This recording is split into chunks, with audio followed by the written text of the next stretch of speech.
New Zealand, the destination of choice for fabulously wealthy Chinese, after the United States, Australia, Thailand, Canada, and the UK. That's why I came to New Zealand, to see all it has to offer! My first stop was in Karaka. I came to see this stunning, brand new, ultra-modern, 4,000 square foot luxury lifestyle home, sitting on 10 acres of lush countryside.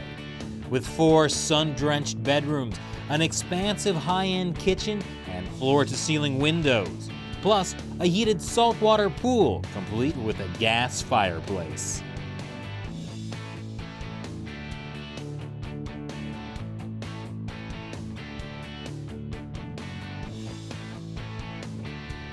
I couldn't wait to get the tour.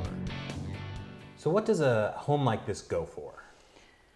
Well, this property is going to auction. And we would expect interest upwards of 3 million. It is a brand new home. It's only one and a half years old, so everything's brand new here. Wow. And similar properties have sold in the $4 to $5 million around the area. $4 to $5 million yes, in the area. Yep, wow. Yep. So it is, yeah, it's a premium area in Karaka. Is New Zealand still a hot property market for Chinese buyers? I think New Zealand will always be a hot property market for Chinese buyers because of what it offers. Why are they attracted to this area? I think it's due to, it's the beautiful environment that Karaka offers, the lovely openness, green pastures, fresh air, and the fact that there's a very good private school close by. We do have quite a lot of Chinese people looking in the area. Okay. How many homes in the area are going to Chinese buyers? Well, the Chinese buyers they've been in the market for quite some time now.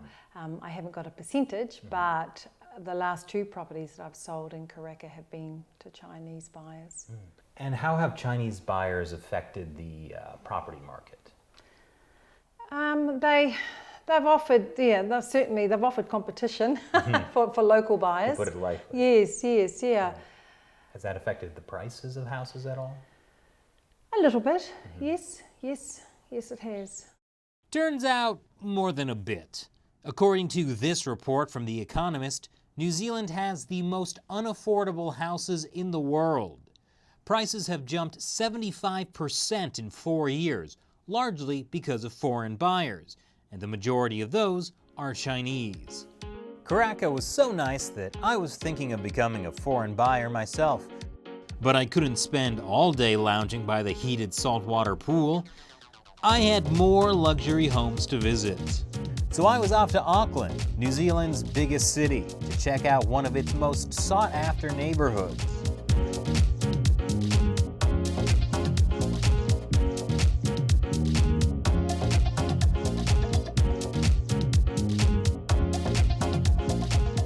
I spoke with real estate agent Diana West. She offered to show me a $3 million suburban home.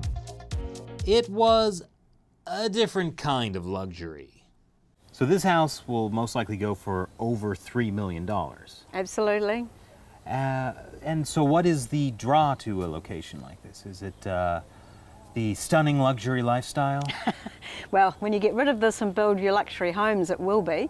But it's the location for the school zones. You've got Auckland Grammar, Epsom Girls Grammar. So it's actually the land value here because it's such, once you get rid of this house and build 2 luxury homes here, they will be worth easily $3.5 million each.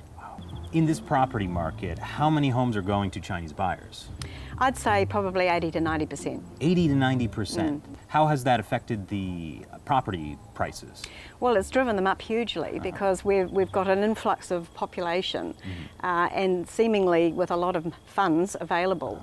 And that has actually driven out a lot of the local buyers. Does that cause resentment? Yeah, it does.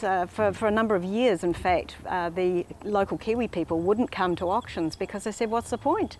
We're going to get beaten. So, yeah, there has been resentment. Okay. So, 10 years ago, how much would a house like this have gone for? Probably $1 million. $1 million. So prices have basically doubled. or tripled in this case, yeah. Because what happened in the meantime was that the council have changed all the zoning rules. So you've got properties like this that used to just be one house and now have the ability for multiple dwellings. Are Chinese buyers still as interested in this market? There has been a little cooling. We find in general the Chinese are the first to get on the bandwagon when they perceive there's a lot of growth in the market, and then in general they're the first to recede and start to become cautious when they see the market plateauing, and that's what we believe we're doing at the moment. The market's cooling a bit. Yes, it is cooling a little bit. Do you think it'll ever go back to the pricing of 10 years ago before the influx of Chinese buyers? No, there's just too much population pressure in Auckland. And particularly in these sought-after suburbs. Trying to tackle this problem, the government proposed new laws regulating foreign buyers, but Diana thinks it's too little, too late. There are proposed laws that would restrict foreign buyers.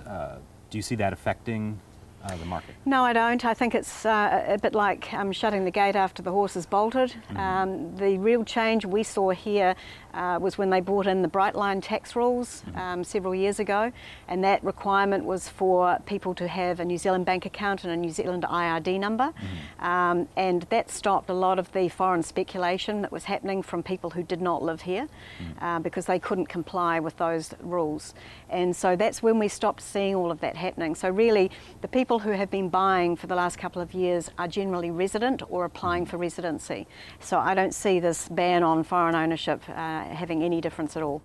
I realized that to be able to afford property in New Zealand, I would need to be fabulously wealthy to just be moderately well off, which gives me an idea. Welcome to Lifestyles of the Moderately Well Off. Life is slightly better for the fabulously wealthy in New Zealand. Luxury pools, luxurious lounges, exotic animals, all on the doorstep of your $3 million dream home. Behold what the world has to offer on Lifestyles of the Moderately Well Off. So I might never be able to own a luxury property in New Zealand. But you know what? Even without a house, I can still enjoy the moderately well-off lifestyle.